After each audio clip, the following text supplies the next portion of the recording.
Η πρόεδρος του Τεχνικού Επιμελητηρίου Μαγνησίας, η κυρία Νάνση Καπούλα.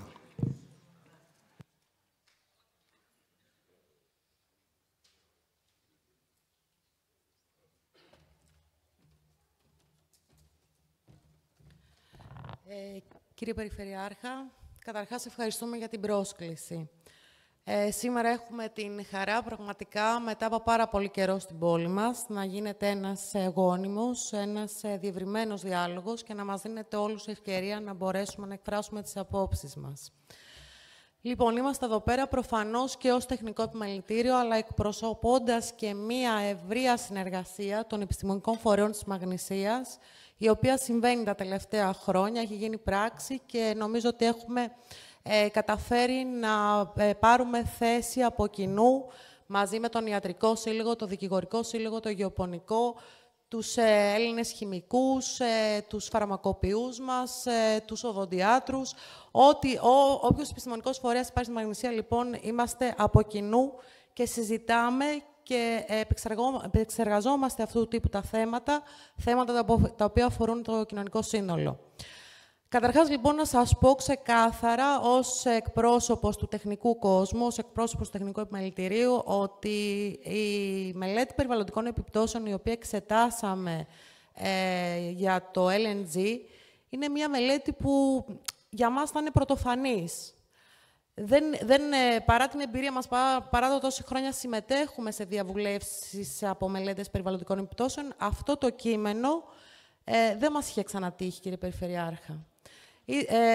Και δεν μας είχε ξανατύχει για τον εξής απλό λόγο, γιατί δεν μπορούμε να καταλάβουμε πώς έρχεται ένας επενδυτής σε αυτό που προαναφέρατε όλοι, σε έναν περίκλειστο κόλπο, μια κλειστή θάλασσα, όπου υπάρχει εγκύτητα με νόμιμους πολεοδομημένους οικισμούς, με παραλιακούς οικισμούς, αλλά και με μια χερσαία περιοχή. Και τι μας λέει, το εξής απλό. Εγώ θα έρθω να εγκαταστήσω μία τέτοια κατάσταση, LNG, η οποία, προσέξτε, αν δημιουργήσει ατύχημα, καταρχάς η κατάταξή της εκ των προτέρων είναι στα ΒΑΜΕ, στα βιομηχανικά ατυχήματα μεγάλης έκτασης. Αν λοιπόν προκύψει αυτή η αστοχία που είπε πολύ σωστά ο κύριος Παπαπέτρος, έχει τύχει σε νόμιμες εγκαταστάσεις ανά τον κόσμο, εσείς οι οικισμοί οι οποίοι βρίσκονται σε εγκύτητα τουλάχιστον 1,5 έως 3 χιλιόμετρα θα εξαφανιστείτε σε 1 δευτερόλεπτο. Οι άνθρωποι, όχι οι υποδομές, όχι η ίδια εγκατάσταση, οι άνθρωποι σε 1 δευτερόλεπτο θα θανατωθούν. Τι συζητάμε λοιπόν? Συζητάμε το αντιπιχείρημα της εταιρείας «δεν θα γίνει ατύχημα». Αυτό είναι το αντιπιχείρημα. Δεν υπάρχει άλλη εξήγηση σε αυτό. Εμείς θα έχουμε τις καλύτερες δικλείδες ασφαλείας, καλύτερες δεξαμενές, τα καλύτερα τυχώματα, την τελευταία τεχνολογία και δεν θα γίνει ατύχημα. Όχι, κύριοι. Γιατί πολύ σωστά είπε ο κ. Παπαπέτρος ότι πλέον η νομοθεσία επενδύει στην πρόληψη. Τι σημαίνει αυτό?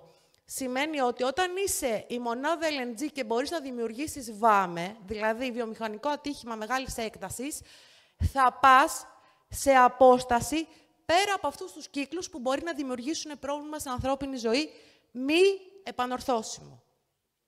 Άρα, θα ήταν ανούσιο ειλικρινά να μπω στα χιλιάδες προβλήματα που έχει αυτή η μελέτη περιβαλλοντικών επιπτώσεων και αφορά πολεοδομικές διαμάχες που δημιουργεί με το θεσμικό μας πλαίσιο, τις οποίες, λέει, θα λύσουμε εμείς αργότερα, δηλαδή θα έρθουν να εγκατασταθούν, θα μας αλλάξουν το θεσμικό πλαίσιο για να μπορέσουν να εναρμονιστούν αυτοί ως μια οχλούσα, βαριά εγκατάσταση σε μια περιοχή που τι είναι, τουρισμού και αναψυχής. Λες και μας είπαν δηλαδή ότι πάνε σε μια βιομηχανική περιοχή, έρχονται σε μια περιοχή τουρισμού και αναψυχής και κατοικίας, παραθεριστικής και πρώτης, και λένε ότι εμείς θα έρθουμε και θα αλλάξουμε το θεσμικό σας πλαίσιο για να εγκαταστήσουμε μια οχλούσα δραστηριότητα. Αν είναι δυνατόν να το συζητάμε αυτό εν έτη 2024, που προσπαθούμε να μεριμνούμε ώστε οι ήπιες δραστηριότητες να παραμένουν ήπιες και οι οχλούσες να περιορίζονται. Έχω να πω πάρα πολλά τεχνικά και δεν θα σας κουράσω, γιατί όλοι εδώ πέρα ευτυχώς έχουμε ασχοληθεί όλη η τοπική κοινωνία έχει ενσκύψει πάνω σε αυτό το θέμα του LNG και βεβαίως είμαστε κάθετα αντίθετοι. Και εννοείται ότι θα το φτάσουμε μέχρι το τέλος. Παρακολουθούμε τις διαδικασίες.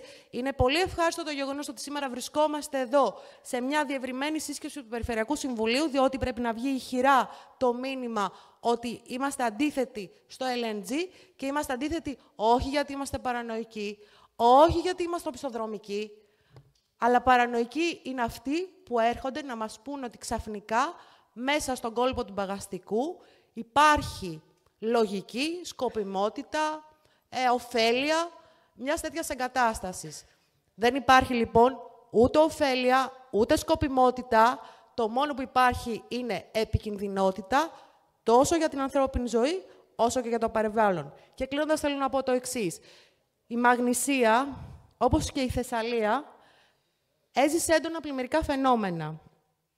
Αυτό που θέλουμε είναι μια ομπρέλα προστασίας και πάνω από τον Παγαστικό κόλπο αυτή τη στιγμή, διότι γνωρίζουμε όλοι ότι παρακολουθούμε το φαινόμενο της εξέλιξης του πυθμένα μετά τα πλημμυρικά φαινόμενα, οπότε το μόνο αυτή τη στιγμή που το κράτος οφείλει να μας παρέχει είναι μια ομπρέλα προστασίας για να δούμε την εξέλιξη του φαινομένου μέσα στον Παγαστικό κόλπο και συνεπώς σε καμία περίπτωση, ακόμα και για αυτό το λόγο, δεν συνάδει να συζητάμε για βαριές και οχλούσες δραστηριότητες.